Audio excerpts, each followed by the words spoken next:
कहानी है रामपुर गांव की, जहां के मर्द महिलाओं को हमेशा नीचा दिखाने की कोशिश में रहते।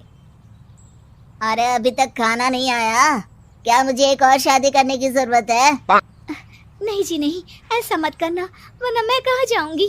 खाना लेकर मैं अभी आई जी। गांव की पंचायत में भी फैसले हमेशा औरतों के खिलाफ ही रहते। मैं जो फैसला सुनाता हूँ वो भगवान की आज्ञा होती है। इस लड़के ने अपने मन से शादी करके अच्छा नहीं किया। लड़के को घर भेज दो और इसकी शादी इसकी जाति की किसी लड़के से करवा दो, लेकिन ये लड़के, इसे तो गांव के बाहर निकाल दो। नहीं नहीं जमींदार साहब, ये क्या बोल रहे हैं?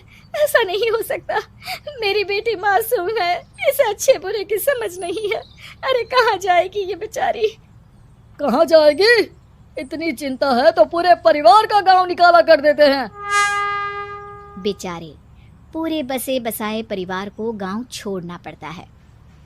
चाहे जो हो, अगर बेटियों को कंट्रोल नहीं कर सकते तो गांव में रहने का कोई मतलब नहीं है। यहाँ औरतों को दब कर रहना होगा। कोई भी अपने हिसाब से कुछ नहीं कर सकता, सब ईश्वर की मर्जी से ही होगा। तभी गांव का एक आदमी दौड़ा दौड़ा आता है। सरपंच साहब, जमींदार साहब, वो कालिया है ना, उसकी बेटी पढ़ने के लिए शहर जा रही है। अच्छा, ये कब हो गया? और कालिया की हिम्मत कैसे हो गई ऐसा करने की? लेकर आओ उसे और उसकी बेटी को। बस फिर क्या था, हाजिर हो जाते हैं कालिया और उसकी बेटी सरपंच के सामने। अरे कालिया, ये क्या सुनने में आ रहा है? बेटी को इंजीनियर बना रहा है तू? और ये बता, गांव में तो स्कूल नहीं है, फिर कहाँ से इतनी क्लास पास कर गई तेरी बेटी? राधा, जो कि कालिया की बेटी है, उसे लगता है कि सरपंच उसकी तारीफ कर रहे हैं। सरपंच जी, मैंने ऑनलाइन पढ़ाई की है, डिस्टेंस लर्निंग से। सभी में मैंने अच्छे नंबर पाए हैं, जिसे देखते हुए शहर की इंजीनियरिंग कॉलेज में मुझे स्कॉलरशिप मिली है। वाह जी वाह, क्या होती है ये? पहले तो ये बताओ, फिर आगे की बात करते हैं। पूरा गांव राधा की बात सुन रहा था और राधा बोलती जा रही थी। तो ऐसे मैं फ्री में एक अच्छी शिक्षा लेकर गांव में जो कुछ परेशानियां हैं, जैसे बिजली, पानी और इंटरनेट जैसी समस्याओं के लिए काम करूंगी। मैं गांव को शहर से जोड़ने के लिए पुल का निर्माण करवाने का प्रस्ताव रखूंगी। मुझे पूरी उम्मीद है कि जल्द ही हमारा गांव भी तरक्की की राह पर चल पड़ेगा। राधा की बात सुनकर सारे गांव वाले ताली बजाने लगते हैं। सरपंच को समझ नहीं आता कि वो क्या करे। चुप रह नादान लड़की, गांव के खिलाफ जाने के लिए तुझे गांव से बेदखल कर दिया जाएगा, वो भी पूरे परिवार के साथ। और हाँ, अगर ठीक से गांव में रहना चाहती है तो ये पढ़ाई लिखाई छोड़ दे। हम तेरे लिए गांव का कोई होनहार लड़का देखेंगे। तभी गांव का एक आदमी बोल पड़ता है। अरे नहीं नहीं सरपंच जी, राधा बिटिया जो बता रही है, अगर वैसा हो जाए तो हम लोगों को पैसा कमाने के लिए बाहर नहीं जाना पड़ेगा। हाँ जी, और ना ही कोसों दूर पानी के लिए भटकना पड़ेगा। हमारे बच्चे भी अच्छी पढ़ाई कर सकेंगे और आगे बढ़ेंगे, ना कि हमारी तरह खेती करते बैठेंगे। क्यों गांव वालों, राधा बिटिया का साथ देना चाहिए ना। सरपंच देखता है कि गांव राधा के साथ है तो वो चुप हो जाता है। वो घर आकर अपने सलाहकार से बात करता है, जो बहुत ही चालाक किस्म का इंसान होता है। अरे सरपंच साहब, आपको बहुत ही होशियारी से काम लेना पड़ेगा। एक बार गांव तरक्की कर गया, यहाँ के बालक पढ़ लिए तो कोई ना पूछेगा आपको।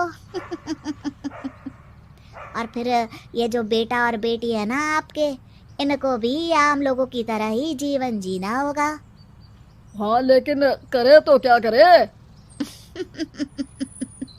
वो ना आप मुझ पर छोड़ दीजिए, बस मैं जैसा बोलूं करते जाइए।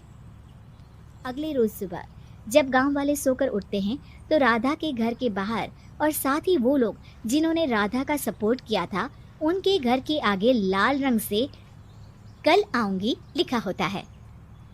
कल आऊंगी? यह क्या होता है? अरे यह तो खून से लिखा है, लगता है कोई भूत प्रेत या चुड़ैल का साया है। चलो सरपंच जी के पास चलते हैं। सभी सरपंच के पास जाकर उसे सारी बात बताते हैं। और ये तो बड़ी मुश्किल की बात है। चलो, मैं एक बाबा को जानता हूँ, उन्हें बुला लेता हूँ। सरपंच बाबा को लेकर गांव के घर के बाहर जाता है। ओहो, तो ये वो चुड़ैल है जो उन लोगों को निशाना बनाते हैं जो गांव को बदलने का सपना देखते हैं। वो गांव को ऐसे ही संपन्न देखना चाहती है। वो नहीं चाहती कि कोई बाहरी यहाँ का कायाकल्प करे। क्या तुम लोगों में से किसी ने गांव को बदलने की सोच रखी है? तभी राधा की माँ रोते रोते आती है। मेरी राधा घर से गायब हो गई है। अरे कोई तो बचाओ, मेरी बच्ची कहाँ गई? ले गई वो चुड़ैल, तेरी बच्ची को ले गई। अब वो उसे श्रापित करके छोड़ेगी, उस पर चुड़ैल का साया हो जाएगा। तभी बुरी सी हालत में राधा भी वहां आ जाती है।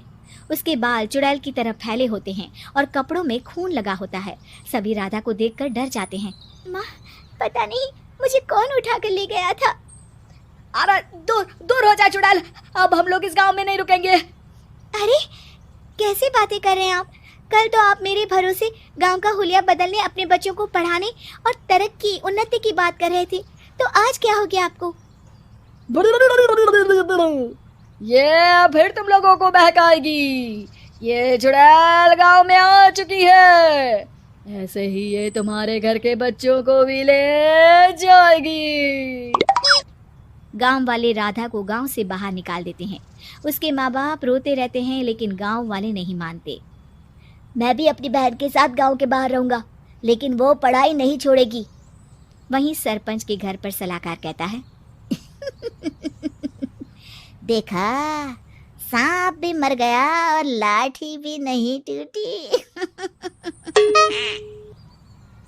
लेकिन अगले ही दिन सरपंच के घर के बाहर भी वही शब्द लिखे होते हैं। और फिर सरपंच की बीवी कहती है, हमारी बेटी को किसी ने अगवा कर लिया है। तभी राधा का भाई वहां आ जाता है। अरे गांव वालों, मैंने सरपंच जी की बेटी को देखा था। वो चुड़ैल उसे उठाकर ले जा रही थी। अरे क्या मजाक कर रहे हो? नहीं नहीं सरपंच जी, आप नहीं जानते।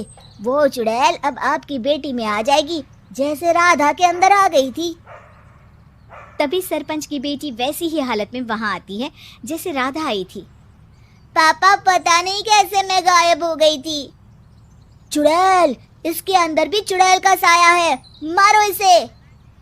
अरे नहीं नहीं, इसे भी राधा के पास गांव के बाहर ही भेज दो। अरे चुप रहो, मेरी बेटी कहीं नहीं जाएगी और चुड़ैल वुड़ैल कुछ नहीं होता है। अरे कैसे बात कर रहे हो सरपंच जी? आप तो बोल रहे थे कि आपका फैसला भगवान का ज्ञान होता है, तो अपने पर बात आई तो अब आप ऐसे बोल रहे हैं। अरे ना ना ना, आपको अपनी बेटी को त्यागना ही होगा। अरे बुलाओ बाबा को। राधा का भाई बाबा को ले आता है, जिसे अब गांव वालों के डर के कारण सच बोलना पड़ता है। मैं कोई बाबा नहीं हूँ, मैं तो मोची था। ये सलाहकार महोदय ने मुझे कहा था एक्टिंग करने को। वो मुझे पैसे देने वाले हैं। अब मुझे माफ कर दो। गलती हो गई, मुझे माफ कर दो। तभी वहां राधा आ जाती है। देखा सरपंच जी, जब गांव के बच्चे साक्षर होंगे तो आप जैसे लोगों की चालाकी नहीं चलेगी।